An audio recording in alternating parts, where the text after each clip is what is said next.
Fantasy playoffs almost here, and it's part 2 of the Week 14 preview here on the Audible. Cecil, Lammey, Sigmund, Bloom, a big one in the AFC South. Indy and Jacksonville. Daniel Jones will play. He's got a broken stick, Bloom, but he's going to be out there. And, of course, with that, he's probably going to be handing off a lot to Jonathan Taylor. Colts looking to stay in front in their division. They've got a couple of challengers, Houston, and now this week, Jacksonville. Yeah, this is fun. This part 2 of the Week 14 preview. We're here to talk fantasy football, but we're also here to just talk football. And see, so we've got 3 divisional matchups this week between teams that are vying for the division. I think all 3 are actually teams that are in first and second place. And they're going to play again before the end of the season. So these teams are going to turn around, play at the other team's house. This is fun. I mean, this is like, let's decide it on the field. Let's decide it on the field if you're Daniel Jones. And hey, I walked around on a broken fibula for 2 weeks after I was hit by a car. Rest in peace, my buddy Jeff Wilson. Because you can't you can be stable on it. It's a little bone on the side of it's not the big bone in your lower leg. That's the tibia. But he's not going to scramble. They're not going to be able to have the full playbook. He's not going to be mobile. And at the same time, he still played pretty well against Houston. There's a reason that there's talk that Minnesota might go after him in the free agent market to be their quarterback. Like they're long, maybe more than one team wants to marry him. Jacksonville's defense can be tough. So you need to make Jonathan Taylor matter in this game. Shane Steichen, that's your job. Make Jonathan Taylor the most important player in your offense. And we'll see. We'll see if we have one of those ceiling games from him. Michael Pittman is a low ceiling, high floor-ish wide receiver 3 flex, where Alec Pierce is a low floor, high ceiling wide receiver 3 flex. And even with Alec Pierce's, Daniel Jones' injury last week against a very tough, they did not lose to the Texans because of Daniel Jones. And he was able to hit Alec Pierce on multiple deep balls, including a long pass interference. I think you have to set up like max protect. And Daniel Jones has actually been a pretty good deep passer overall. But really, this is a Tyler Warren game. So here's your right hand, your left hand. Jonathan Taylor, Tyler Warren. Jacksonville has been very generous to tight ends. So this is a game where Tyler Warren could introduce himself to everybody as a player that's going to maybe matter in the playoffs. But Jacksonville, Jags fans, get excited. I mean, how long has it been, Cease? I guess since Blake Bortles and blowing the AFC Championship in New England, the Jags fans could be genuinely excited. Yeah, I think you just went Anchorman on us. You have Jack Johnson and Tom O'Leary. So yeah. Let's go. Jacksonville side. Okay. See if they can hammer away at the Colts, but how do they do that with the home cooking in Jacksonville? This is an offense that we have seen blurry, right? Brian Thomas, not really coming together. Travis Hunter's coming on now, he's hurt. Even the running game, there's been weeks that it has really spiked. And then there are weeks like last week, hats off to Tennessee's titanic defensive tackle duo. The running game isn't carrying it, the offense, but you are seeing now, and of course, Trevor Lawrence. Trevor Lawrence is like a conductor, but like he's out of time. But you're seeing now with Brenton Strange back, and we talked about it, Mike Dempsey. By the way, it's a Jacksonville week. Mike Dempsey, who's been covering that team for a long time. Very trusted voice on the Jags.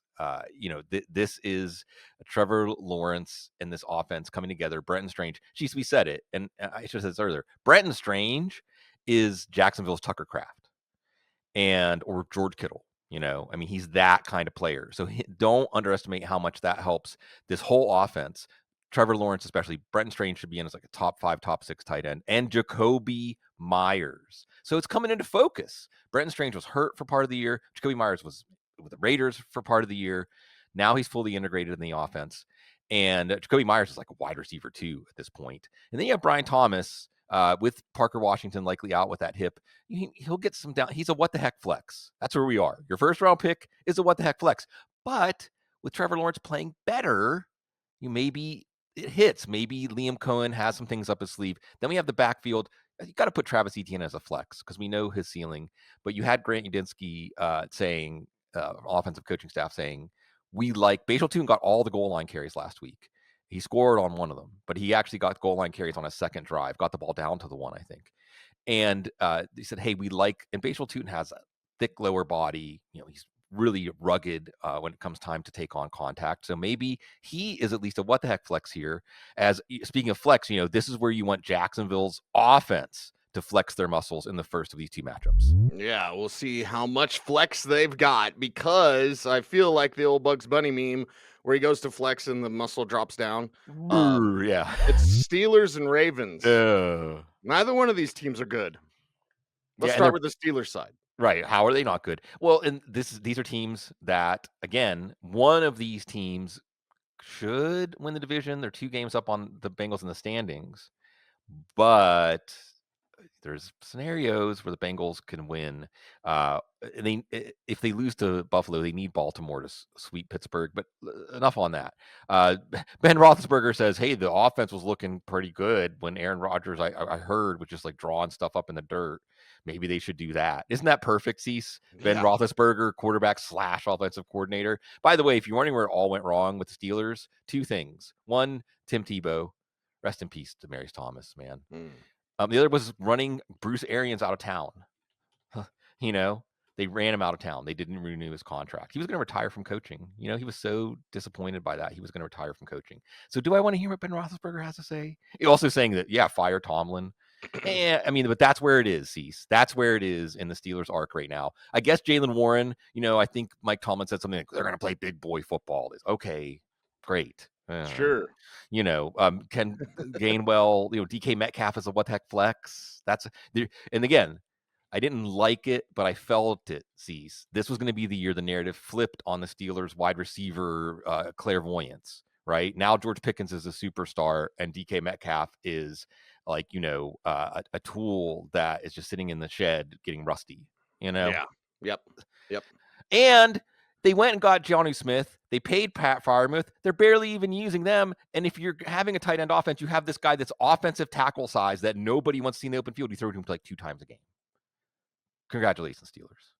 Yeah, sounds about right. And the Baltimore side, you're dealing with a quarterback that's hurt. So good luck. If you've got Lamar Jackson, you probably have better options on your fantasy team. Probably. And I think the break point for Lamar Jackson, players like Marcus Mariota, players like Tyrod Taylor, maybe even J.J. McCarthy because of the matchup. Look, last week he did make a couple of plays. If Isaiah Likely doesn't fumble at the goal line, if Zay Flowers' touchdown isn't called back, maybe it's a competitive shootout and it's more like, 32-31 or 35-32. Baltimore wins, and we're talking about Lamar Jackson's back. He's back. But it was the Bengals defense.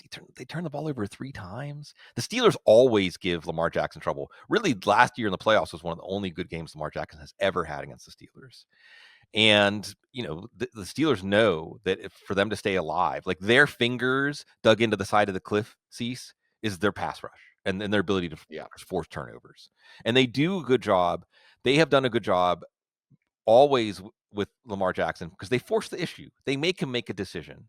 They make him make a decision right away, and you're seeing he doesn't have the burst and the agility right now to be dangerous as a runner. He's not accurate downfield outside the numbers as a passer. So, yeah, you're right, Cease. Look, if you're thinking, should I bench Lamar Jackson for this other quarterback that actually has some potential this week? These are the decisions that make our fantasy season up, but the trend is long enough that I think it's hard to ignore it. So it's a lot of Derrick Henry. Can we get some Keaton Mitchell? Again, Cease, like you said, the muscle going, brew, because you've got Keaton Mitchell. He's one of the most explosive players in the league this year, at least in terms of hitting top speed on a lot of his touches. Zay Flowers, you keep in as a wide receiver 3 flex because it's the Steelers. I'm going to be neurotic. I can picture them like losing him at least once in this game. And then Mark Andrews just got an extension. That's interesting for a 30-year-old. That was weird. He did show good speed on his 35-yard fake push touchdown run. Isaiah Likely, we'll see what happens. He's going into free agency next year. I think you put Mark Andrews in because, again, Lamar Jackson throwing in the middle of the field, much more on time and accurate. So Andrews, even Likely as a desperation tight end, if you just didn't have a backup tight end and you're putting someone for George Kittle this week, someone from the waiver wire, than maybe Isaiah Likely. But yes, I think this is not necessarily a game of may the best team win. It's may the least worst team win. Okay, we got some stinkers, including the next one, Broncos and Raiders. Can you trust Bo Nix based on the last two games? My answer is yes, which means more Sutton, more Ingram. RJ Harvey needs touchdowns to support his fantasy day. But that's the good side. We'll get to the bad side with the Raiders in just a little bit. Sorry to our pot stoner degenerate friend Jason. But Broncos, Raiders, Broncos seem to be rolling. Yeah. I think that we can just chalk up that Thursday night game to Thursday night game because the Raiders defense is not great. And I don't think the Broncos are going to have as much trouble with them in this one. So I think he's a high ceiling quarterback one. Like if you say, oh, Bo Nix is my other quarterback for Lamar. Oh yeah. I'm playing Bo Nix over Lamar Jackson. RJ Harvey in those touchdowns last week means you can't leave him on the bench, not in a matchup that Denver should win. Sutton should be in. Pat Bryant is a what the heck flex just because you maybe some downfield passes can connect here. And like you said, Ingram, the big play in overtime. So can that carry over? Again, if you're looking for a tight end on the waiver wire to play this week, or you're looking at your tight end group, hopefully going to the playoffs and thinking, I want another option to see if they can heat up. Maybe that is Evan Ingram. And by the way, Denver controls their own destiny to have the road to the Super Bowl go through Denver. So, yeah, and why? Because they beat the Raiders and New England didn't. Right. So, hey, Denver, let's dream big. Of the remaining games on their schedule, this is the most important one for the Broncos. Yeah. Because it doesn't matter. You win out, Patriots win out, you're still the number one seed. Raiders side, which means Brock Bowers, yes, because Zach Ertz is 100 years old and had 100 yards, would add more. Ashton Genty, yes, and nobody else. Right. You have Ashton Genty as a high ceiling running back too. I mean, it's just, especially because the potential to get 5 or 6 passes, you can't leave him on your bench. Gino, any week now, are we going to see Kenny Pickett or Aiden O'Connell? I don't know. I mean, Denver's defense is, even though they didn't do it against Mariota last week. And then you get to Brock Bowers. And I just want to say this. I mean, please just keep throwing the ball to Brock Bowers. And I think Brock Bowers and Breece Hall are two guys. Dwayne McFarland, a good friend of the show, put out some sort of thing like players that would be superstars on other teams. And Breece Hall always comes to mind. There was a play last week. Brock Bowers had 2 touchdowns. If you didn't get to see it, folks, there was a play last week that, like, when the pass came out of Geno Smith's hand, it was like, oh, he's throwing the ball away at the goal line. And Brock Bowers just sprawled and reached one arm, big paw out there, and just grabbed it. And the broadcast team was like, oh, did he catch that? I think that's a touchdown. He's so good. He's one of these years, he is going to reset the touchdown, reception, yardage. I mean, we haven't even seen the best of him yet. Why does he have to be on the Raiders? Yeah.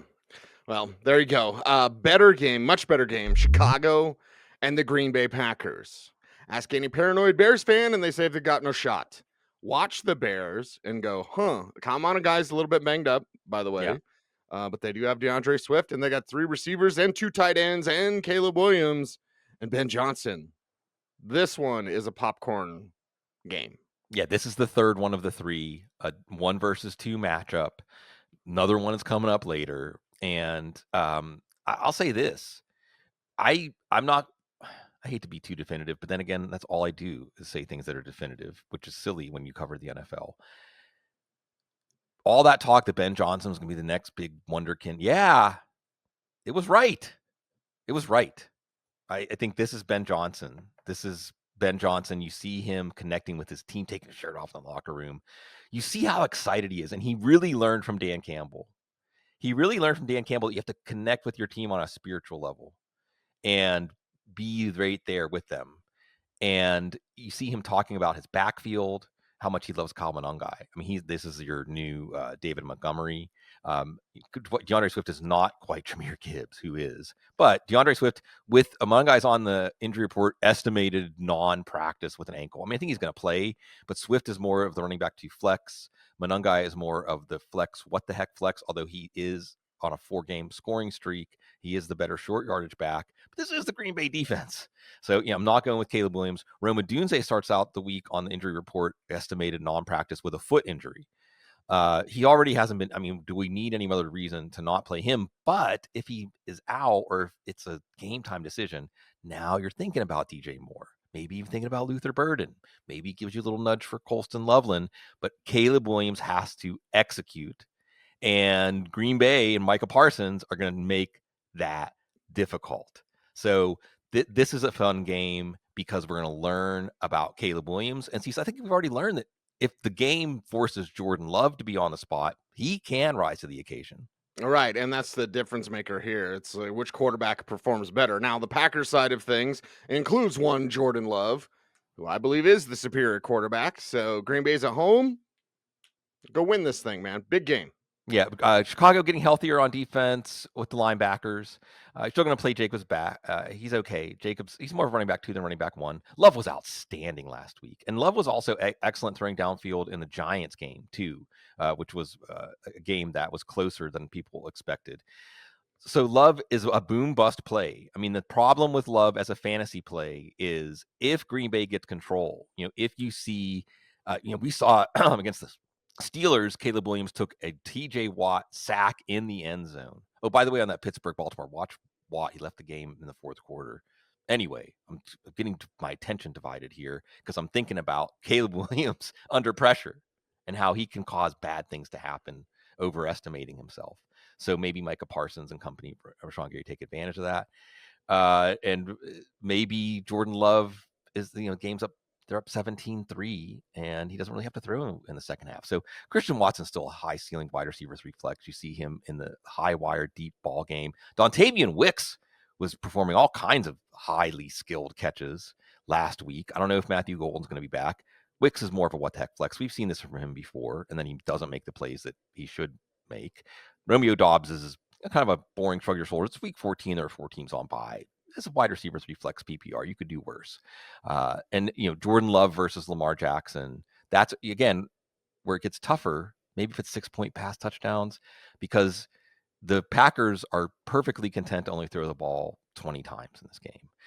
So all these games seem way more interesting for real football than fantasy football. But we got some decisions to make.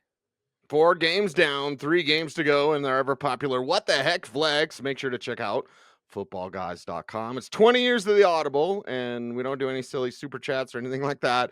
If you want to tip the show, or please and thank you for watching, first and foremost. But then secondly, go to footballguys.com, check us out, subscribe. We've got a great price, and we appreciate you for your support for 20 years of the Audible. LA Rams, Arizona Cardinals. This one's a little more interesting than some would think. Let's start with the Rams side, Bloom. Yeah, Rams, all of a sudden, Matthew Stafford looks mortal against someone other than Seattle. Still a high ceiling, high floor play against Arizona, partially helped by Jacoby Brissett. Jacoby Brissett, when we tell the story of the NFL fantasy football scene in 2025, Jacoby Brissett is a player that nobody expected. Maybe Blake Corum is a player that some expected. Kyren Williams practiced with the ankle. Again, weird stuff. Oh, because of the scar tissue in his ankle, this injury wasn't that bad. Is that good? I don't know. But they've said they're going to Dan Graziano, wasn't he a writer back at like AOL back in the day, Cease? He said in his piece this week at ESPN, I'm looking out for fantasy football players. Remember when we wouldn't even mention the word fantasy when we would talk to beat writers? Oh, yeah. And he said he asked a question for us about the running back split, and they're going to alternate series, basically. And they said they want to keep Kyren Williams fresh. So they're both running back to flex plays, and maybe Corum will pick up steam. Puka Nacua and Devontae Adams. Of course, Devontae Adams, the layup in the red zone. Puka Nacua, he hasn't had a big ceiling game in a while. We'll see. And Xavier Smith, by the way, coming on to be a better Tutu Atwell than Tutu Atwell, helping Matthew Stafford ceiling. Colby Parkinson's there is a boring, but hey, he scored touchdowns in 3 straight weeks until last week. And one of the 2 interceptions was a target for Colby Parkinson in the red zone that Derek Brown batted in the air. Derek Brown having an MVP game in that one. But the Rams trying to bounce back from that. And Arizona, they're just like Jacoby Brissett, trying to have some fun playing football, be competitive, because this is another one of those franchises that is just adrift in the ocean. Drift if you're looking at Cardinals running backs. Yeah. That's the complication here. Okay. Do you dare try to decipher the Cardinals running back situation, or just figure out something else. Yeah, as long as Amari DiMercado doesn't play, I haven't heard anything that he's going to return. It's not bad because I don't think we're going to see Trey Benson. I haven't seen any sign that we're going to. And when he's been out for that long and it goes limited, did not practice, and his window is going to close next week, I think, of activation, we just might not see him this year. I mean, it's a lost season, and Trey Benson figures bigly into their plans. So I think that Michael Carter has some PPR appeal, especially if Arizona is playing from behind. He caught 5 balls last week. I think he had over 50 total yards. Bam Knight has actually scored a touchdown each of the last 3 games. He almost had 100 total yards last week. And again, Jacoby Brissett. You're my hero. Jacoby Brissett, you're my hero if you have Trey McBride. Wow. You're my hero if you have Michael Wilson, because Marvin Harrison left with a heel injury. Now, they were peppering Marvin Harrison with targets over Michael Wilson, and then Harrison goes out. Wait and see. But what we are hearing is something like, oh, it looks fine when he runs, but not when he jogs or walks. And that doesn't sound good.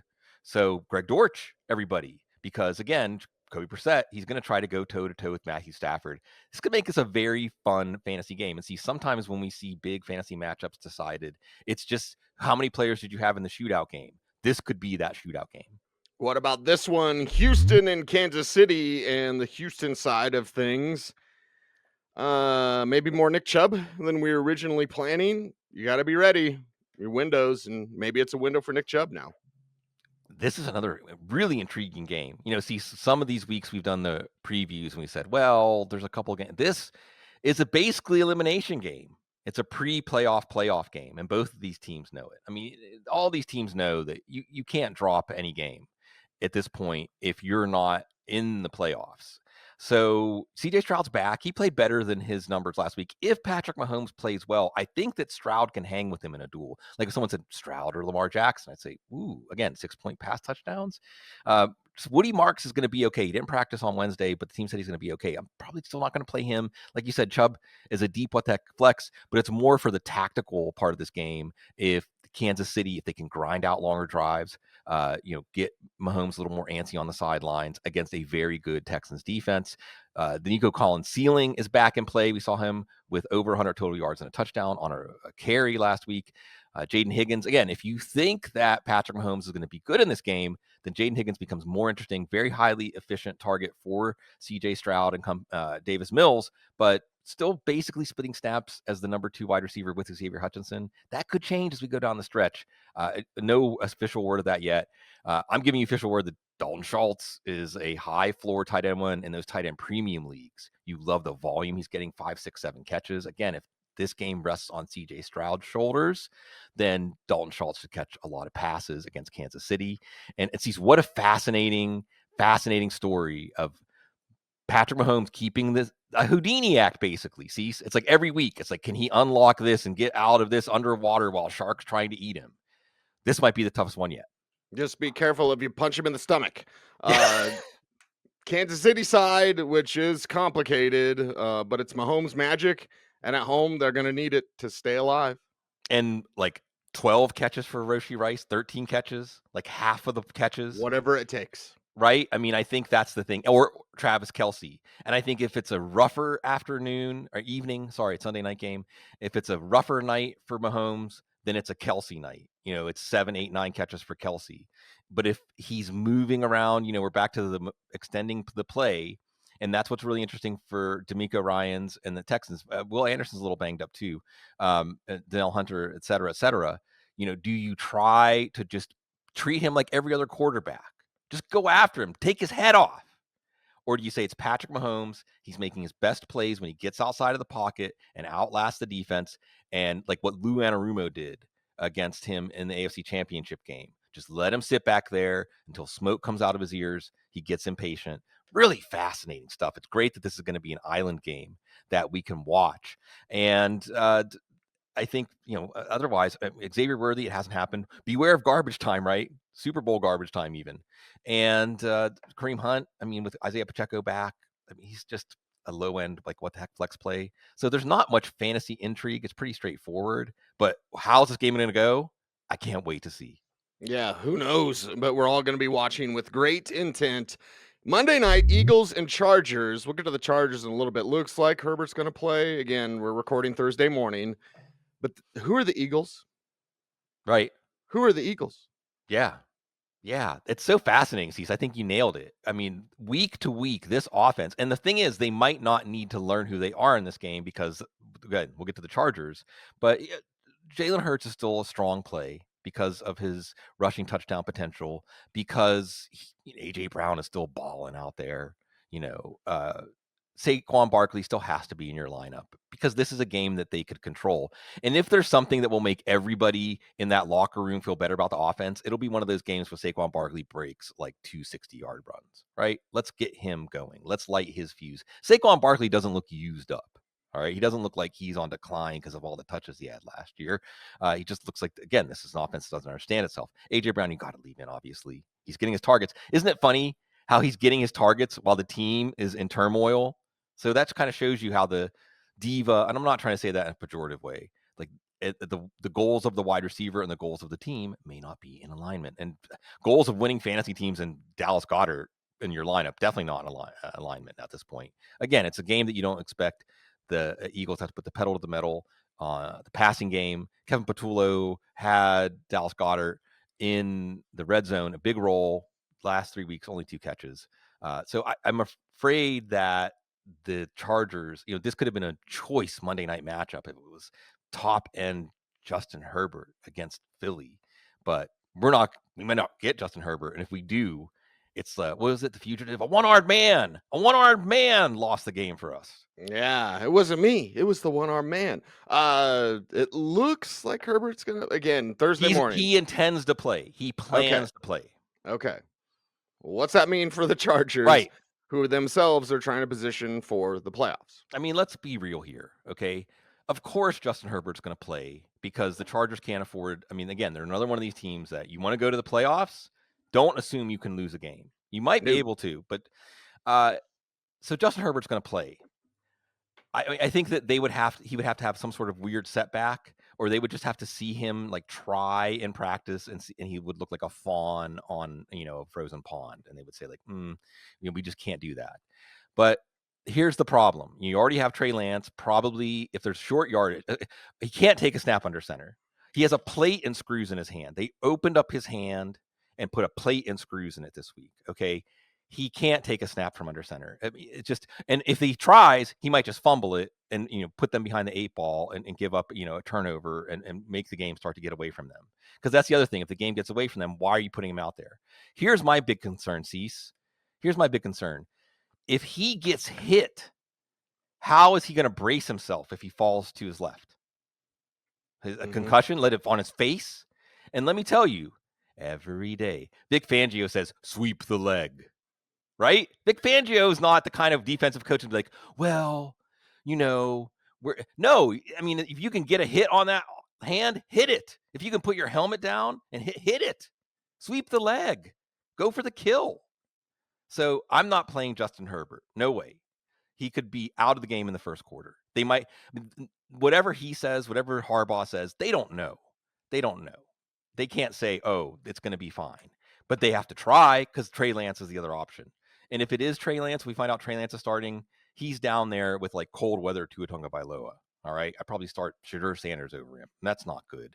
You don't want Trey Lance getting his first start against Vic Fangio in this pass rush with backup tackles. Come on.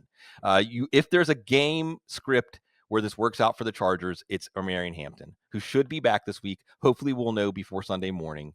And you saw what the Chicago running game did.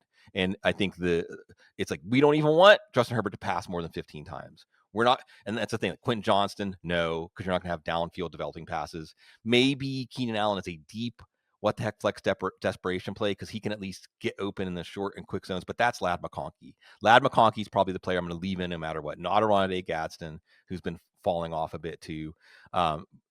If Hampton is out, Kamani Vidal probably has to be in your lineup, just because of the upside we've seen, but it's the every other week thing. And unfortunately, the schedule's against him here with Herbert's injury. So not the game we were hoping for at the end of the week, but still a game that's going to tell us a lot about the Chargers can somehow extend their season. It is time for our ever popular What the Heck Flex. You're looking over your lineup. You need some of that punch. Who are those players in week 14? I've got a handful. Devin Neal, Blake Corum, Nick Chubb, Jaleel McLaughlin. Ooh, Might get those touchdowns instead of RJ. Pat Bryant, as you mentioned. Tez Johnson. Hopefully he does a backflip. And then Tom Kennedy yeah. doing his best Khalif Raymond impression. So, Bloom, those are my week 14 What the Heck Flexes. Who are yours? Yeah, running back Blake Corum, both of the Cardinals running backs. Samaje Perine, who had 16 touches last week and what could be the highest scoring game of the week. Chris Rodriguez, the running game for Washington, could get going. Jordan Mason on the other side of that one with Aaron Jones banged up. Hopefully you're regulating. J.J. McCarthy with good down and distances. You mentioned Devin Neal, especially in PPR leagues. Pat Bryant, Jerry Jeudy, feel like Shitter Sanders maybe to get dialed in against Tennessee's defense. Jordan Addison, he's still getting 7, 8, 9 targets a game. Deep targets, only needs one of those to hit with J.J. McCarthy against that Washington defense. Greg Dortch, if Marvin Harrison's out. You mentioned Tom Kennedy, same with their best for last. Isaac Tesla is a fun play this week because he makes high wire play, deep ball catches. He scored a touchdown last week. He's going to, as long as Amon-Ra St. Brown is out, he's questionable. Dan Graziano said he has a chance to play. Jeremy Fowler in the same article said he's a long shot to play. Amon-Ra St. Brown was saying, I can't really answer if I'm going to play. We'll see. That just tells me he's not going to play. So, I mean, don't make sure that, and same thing with Kennedy, make sure that Amon-Ra St. Brown, the supreme god, is indeed sitting for this one. But Isaac Tesla against Dallas, especially if you like Dak Prescott, if Detroit gets into garbage time catch-up mode in this game, which I think is very much like a 20-30% range of outcomes opportunity, garbage time could be the time that Tesla gets you a couple of touchdowns.